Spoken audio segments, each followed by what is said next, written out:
अस्सलाम वालेकुम everyone. Welcome back to another lecture. अब ये एक इम्पॉर्टेंट लेक्चर है क्योंकि आपने अब डिजिटल मार्केटिंग पूरी कवर कर ली है। उसमें अब ई कॉमर्स की वेबसाइट डेवलपमेंट पूरी कवर हो चुकी है, कैंपेन्स चल चुकी हैं, ये चल सकती है, चला सकते हैं, प्रोडक्ट हंटिंग, सोर्सिंग, उसकी सिलेक्शन क्राइटेरिया, ये वो सारी बहुत सारा जहन आपका खुल चुका है। लेकिन ई कॉमर्स में अभी इश्यूज़ बाकी है। वो ये कि सारे मामलात करने के बाद जो लॉजिस्टिक का पार्ट है वो कौन सी कोरियर कंपनी से होना चाहिए, कौन सी कोरियर कंपनी बेहतर है, कौन सी बुरी है, कौन सी अच्छी है, कितनी अच्छी है तो कितनी अच्छी है, बुरी है तो कितनी बुरी है, क्या मामला है। तो इशू असल में मार्केट में ये है कि जो मशवरा लोग ज़्यादा देते हैं वो उनके पास कोई ज़्यादा डेटा नहीं है, और कभी भी आप छोटे डेटा से बड़ी बात नहीं कर सकते, बड़ा फैक्ट प्रूफ नहीं कर सकते। मैं आपको एग्जांपल देता हूँ कि एक बंदे ने टीसीएस से 2 पार्सल भेजे और किस्मत से बाय चांस एक आध दो तो रिटर्न हो ही जाते। लेट सपोज मैं बताता हूँ कितने रिटर्न होते हैं कितने नहीं होते। तो एक वो 2 के 2 रिटर्न हो गए। अब वो इंटरनेट पे सिर्फ ये वावेला करे कि टीसीएस का रिटर्न रेशो 100% है, तो अब वो झूठ नहीं बोल रहा लेकिन मिस रिप्रेजेंट कर रहा है। तो एटलीस्ट इस बारे में ओपिनियन उनसे लिया जाए जो एटलीस्ट महीने की 1000 शिपमेंट्स, एटलीस्ट 1000 शिपमेंट, 2000 शिपमेंट महीने की हैंडल कर चुके हूँ अलग अलग कोरियर से। और अपने बारे में हम आपको बताते चले कि इस प्लेटफॉर्म के थ्रू भी, इससे पहले भी, हम उन चंद लोगों में से हैं जो लाखों की तादाद में शिपमेंट्स हैंडल कर चुके हैं और इस एक्सपीरियंस की बेसिस पे बात कर रहे हैं जो बात कर रहे हैं। और ये सब एट द एंड स्टिल एक पर्सनल ओपिनियन है। इख्तिलाफ रखने वाला इख्तिलाफ रख सकता है, उसमें मसला नहीं है। अब इशू ये है कि आप सेलेक्ट कोरियर कंपनी कौन सी सेलेक्ट करनी है। तो अब मैं आपको जो है वो फार्मूला या कुछ पॉइंट्स ऐसे बताने लगा हूँ जिससे आज कोरियर कंपनी तो के अलावा और कभी कोई बड़ी कंपनी सिलेक्शन करनी हो किसी भी मामले में आपको थोड़ी सी आसानी हो जाएगी। क्योंकि एक चीज़ समझे कि कोई भी कंपनी अच्छी परफॉर्मेंस देने के लिए, किसी भी कंपनी का किसी भी सर्विस में, किसी भी इंडस्ट्री में एक अच्छी परफॉर्मेंस या अच्छा आउटकम या अच्छा रिजल्ट देने में एक अच्छा इंफ्रास्ट्रक्चर जो है वो लाजमी है। इसके बगैर हो ही नहीं सकता। ऐसा हो ही नहीं सकता कि किसी कंपनी का कोई इंफ्रास्ट्रक्चर इतना अच्छा ना हो और उसका रिजल्ट अच्छा आ रहा हो। मेरी बात समझ रहे हो? नहीं समझ रहे हो?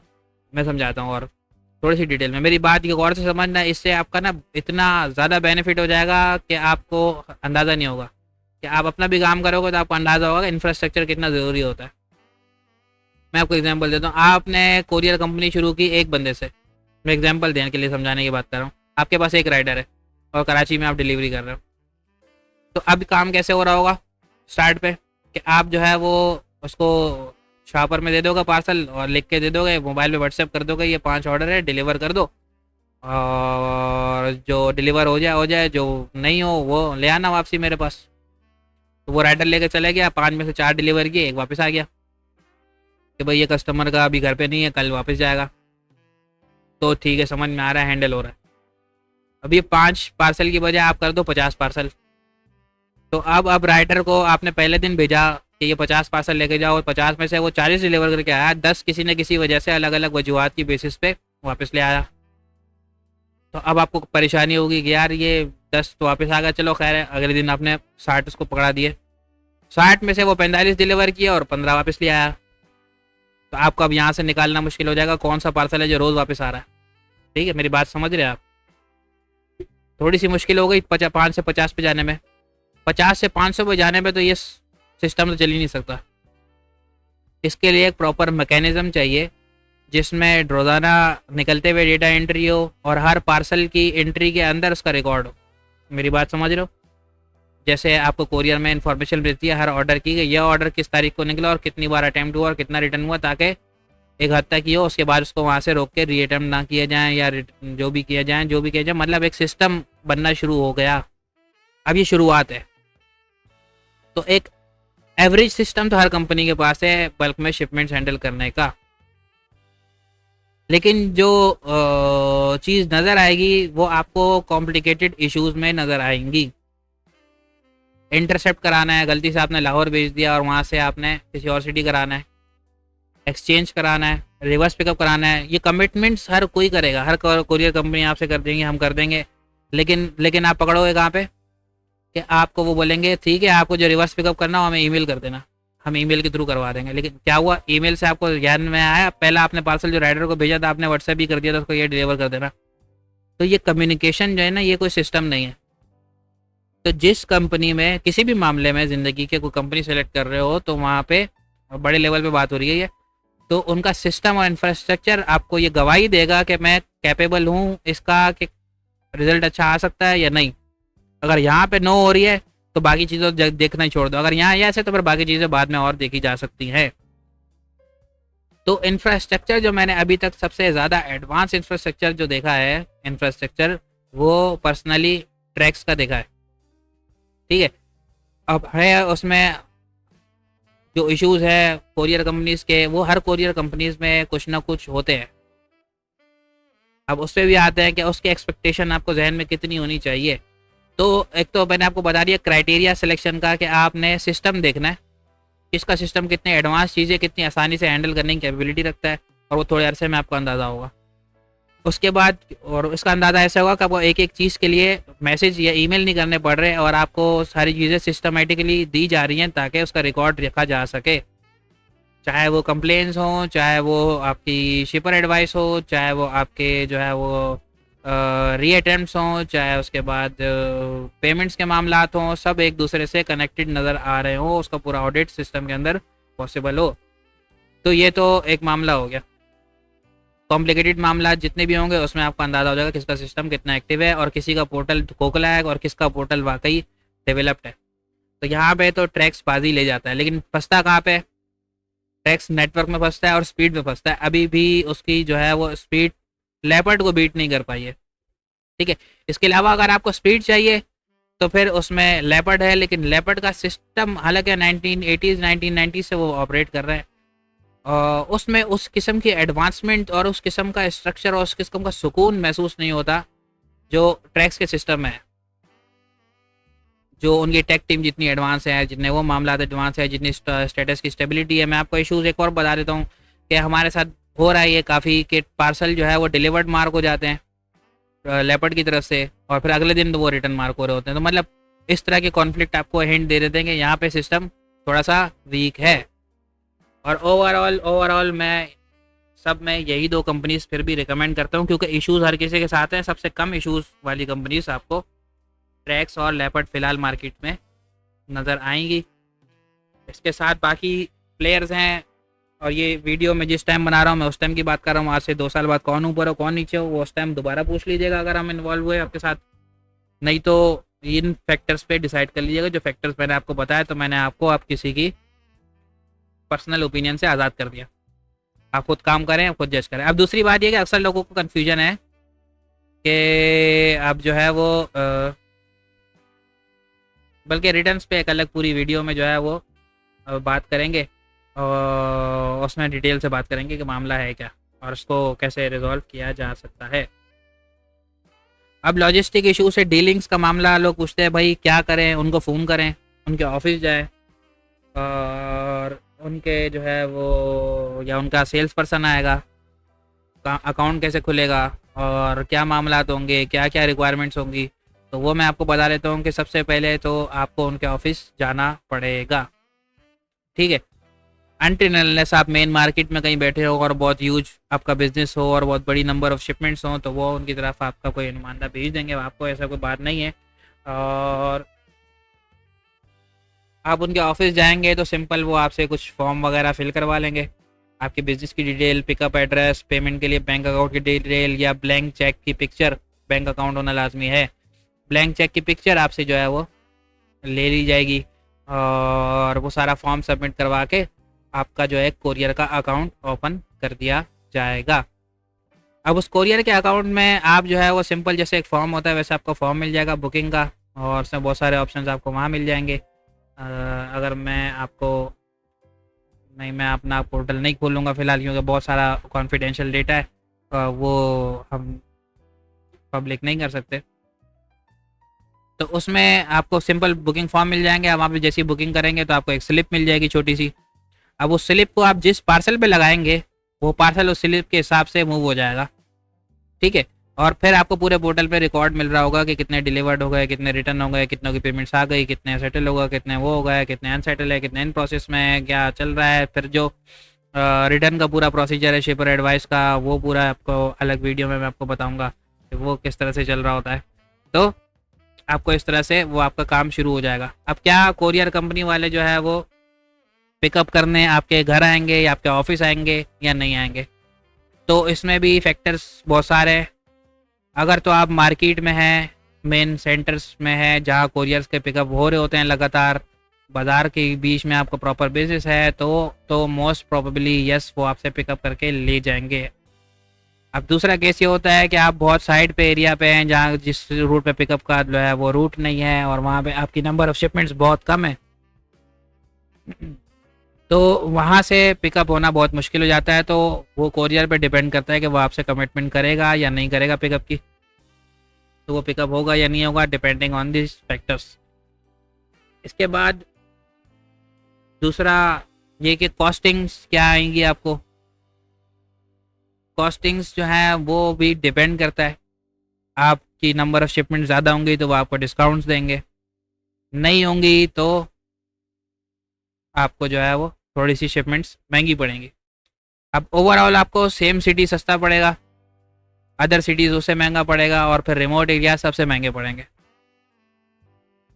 तो अगर आपको सेम सिटी जो है वो तकरीबन टैक्स वैक्स मिला के सब 150 रुपये का पड़ रहा है, तो अदर सिटीज़ तकरीबन 200 तक जा सकता है, और 200 के बाद जो रिमोट एरियाज़ हैं वो 250, 300, 400, और ये पर केजी की बात कर रहा हूँ मैं, 250 तक वो जा सकते हैं।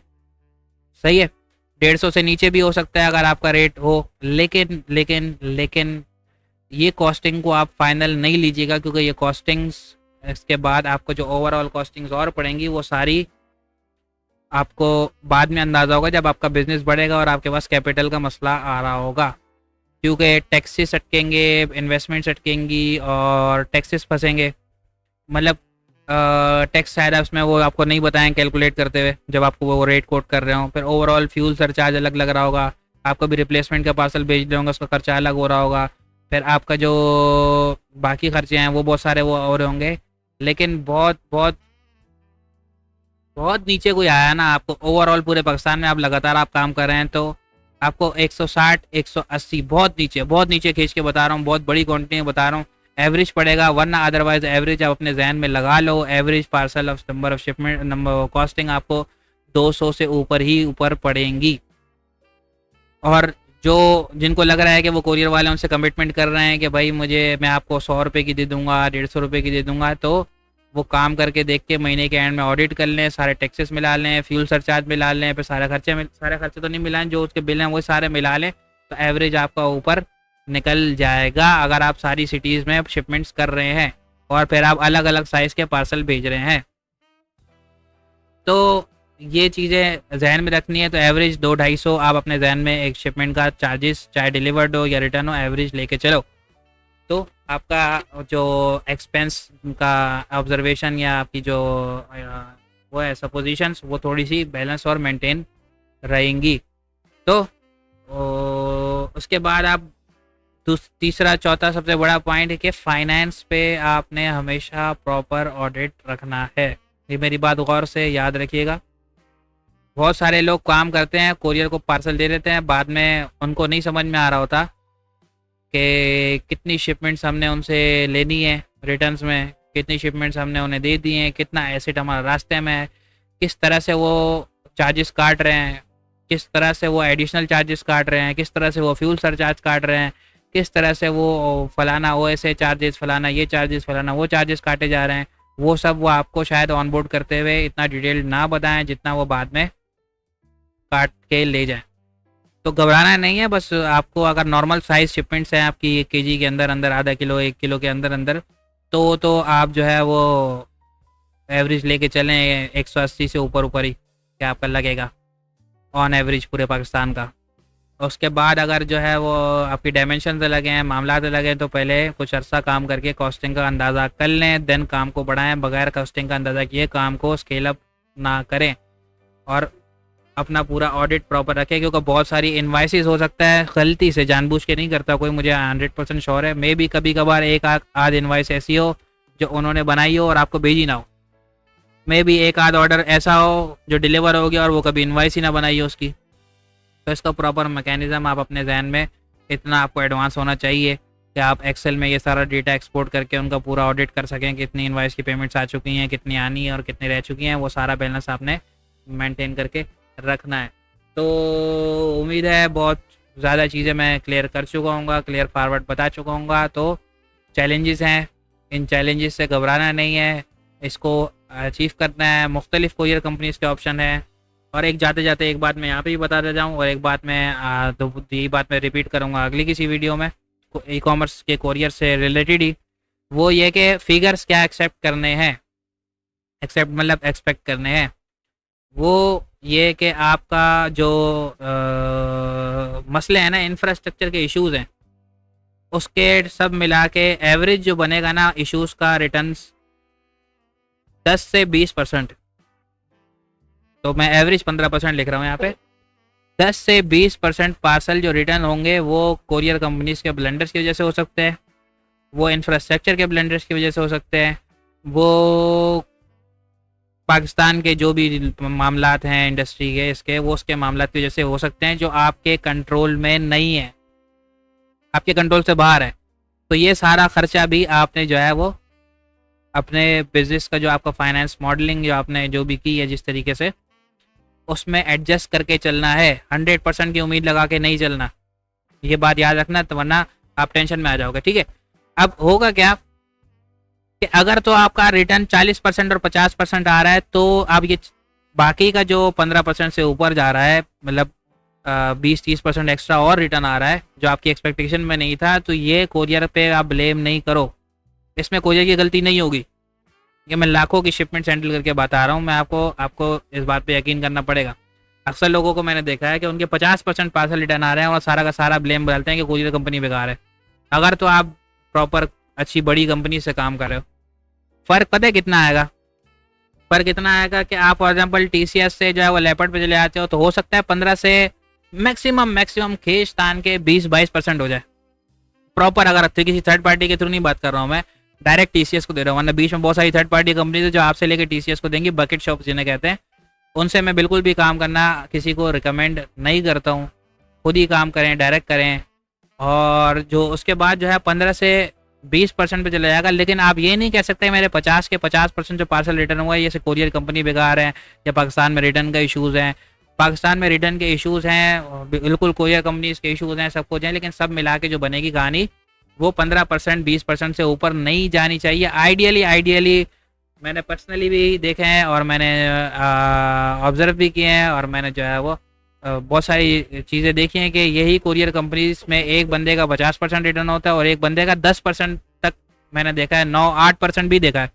और ये जो भी मैं बता रहा हूँ 10%, 8%, 9%, 20%, ये किसी के 5-10 पार्सल वाले का मैं बिल्कुल नहीं बता रहा हूँ। एटलीस्ट 1000 500 1000 शिपमेंट्स वाले लोगों का एक महीने का या 2 हफ्ते का डेटा सेगमेंट करके ये इसके हिसाब से मैं आपको बता रहा हूँ। तो इसके बाद अगर आपको क्लियर हो गया होगा कि कोरियर कंपनीज में आप इश्यूज़ क्या एक्सपेक्ट कर रहे हैं, प्रोसीजर्स क्या हैं, साइन अप होने के क्या प्रोसीजर्स हैं, बार्गेनिंग आप बिल्कुल करो। मेरी बात याद रखना, बार्गेनिंग आपने करनी है। कोरियर अकाउंट के ऑफिस आप खोलने जाओ, आप उनको जो बोलो वो जो रेट दें आपने उस पर नहीं खोलना, आप उससे बार्गेनिंग करो। हो सकता है जो शिपमेंट आपको 250 रुपये एवरेज का बिल बन रहा हो अगले महीने तक, वो आप बार्गेनिंग अगर शुरू में कर लेते तो आप उसको 200 तक ले आते एवरेज। ठीक है, और ये राइट नाउ पाकिस्तान में फ्यूल की प्राइसिंग बहुत अनस्टेबल है, तो मैं कुछ कमिटमेंट नहीं कर रहा हूँ कि आप ये किस टाइम वीडियो देख रहे हो और उस टाइम आपको क्या रेट मिल रहा हो। और हमने जो रेट लिए थे वो काफ़ी अर्सा पहले लिए थे, उसके बाद मेरी रियल टाइम क्या रेट चल रहे हैं अभी भी इतनी स्पेसिफिक इन टच में नहीं हो। तो ये आपको सारी चीज़ें क्लियर होगी कि ई कॉमर्स कंपनी सेलेक्ट कैसे करनी है, किस बेसिस पे करनी है, कैसे उसको जज करना है, कैसे उसकी परफॉर्मेंस जज करनी है, कितने डेटा के बाद जज करनी है। और जो बाकी लोग आपको उल्टी सीधी बातें बोलेंगे, और पूरी पाकिस्तान में मैं देख रहा हूँ बड़ा कॉमन ट्रेंड है, लोग बड़ी बड़ी फेंकते हैं। एक तो ऐड चलाते हैं तो बोलते हैं मैं तो 30 रुपये में ऐड गिरा रहा हूँ, फिर करते हैं मेरा तो 99% डिलीवर हो रहा है, जो मतलब बहुत आउट फिगर देते हैं वो, और बहुत कॉमन है। तो किसी की बातों में नहीं आना अनटिल अनलेस कोई बड़ा बात कर रहा हो, कोई इस्टेब्लिश फिगर बंदा बात कर रहा हो। उसके बाद आपने अकाउंट खोलने का प्रोसीजर सुन लिया मुझसे, उसके बाद आपने जो है वो उसके इश्यूज सुन लिए, फिर बुकिंग का एक प्रोसीजर सुन लिया, पिकअप की बात हो गई, और रिटर्न जो है वो भी आपका एजेंट बता देगा। अगर आप मेन मार्केट में और अच्छी नंबर ऑफ शिपमेंट्स पर काम कर रहे हैं तो रिटर्न आपको वो दे जाएगा। अगर साइट पे रिटर्न नॉर्मली वो दे ही जाते हैं, क्योंकि रिटर्न अगर छोटे वाला आपका 1-2 पार्सल का रिटर्न है तो अक्सर वो डिलीवरी वाला जो राइडर होता है वही लेके निकल जाता है और वो रूट पे होता है आपके घर पे या ऑफिस में डिलीवर कर जाएगा। तो ये सारे मामला को आपने हमेशा जहन में रखना है कोरियर कंपनी सेलेक्ट करते हुए पाकिस्तान में। और मैं आपके अपनी पर्सनल रिकमेंडेशंस भी राइट नाउ जो चल रही हैं वो मैं आपको बता चुका हूँ। तो बाकी मिलते हैं नेक्स्ट वीडियो में। इस टॉपिक को उम्मीद है आप लोगों को फ़ायदा हुआ होगा, और मुझे नेक्स्ट वीडियो के लिए इजाज़त दीजिए। अल्लाह हाफिज़।